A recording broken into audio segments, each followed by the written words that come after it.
nabung di zaman sekarang. Liburan, ngopi tiap hari, self-reward, hangout sama temen-temen, party.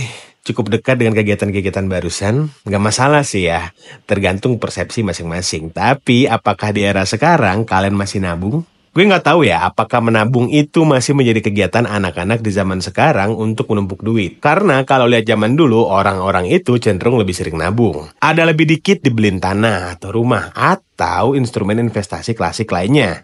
Ngeri amat bahasannya. Tapi inilah yang dilakukan mungkin sama kakek nenek kalian, atau ibu bapak kalian dulu. Gue tarik diri gue sendiri ya. Jujur, gue nggak ngelakuin karena nggak punya duit. Karena gue cenderung lebih sering kehabisan uang daripada nabung. Dan gue sadar itu buruk. Akhirnya gue membuat sebuah perhitungan sederhana tentang pengelompokan uang gue. Tapi sebelum gue mulai, subscribe dulu ya Sobat Skill School dan jangan lupa like ya. Kalau nggak nge-like, gue nggak mulai nih pembahasannya nih.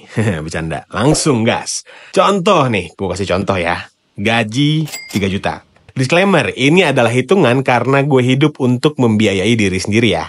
Gue petain tuh dari uang makan, uang kosan, uang hiburan, dan safety net. Anggaplah 1 bulan 30 hari. Terus, uang makan gue sisihkan sehari itu 25.000 dan itu cukup buat gue. Yang artinya kalau sebulan itu 750.000 rupiah.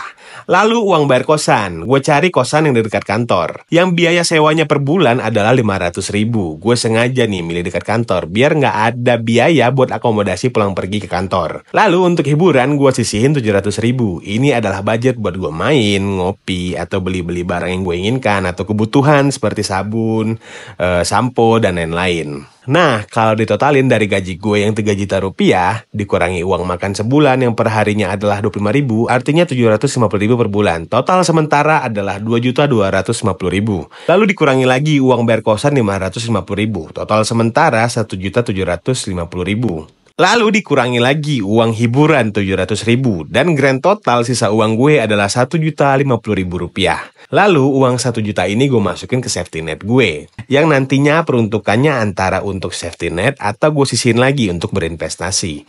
Karena menurut gue sekarang kita harus sudah mulai berinvestasi untuk masa depan yang kita tidak tahu apa yang akan terjadi, tapi paling tidak kita mencicil persiapan untuk menghadapi masa depan.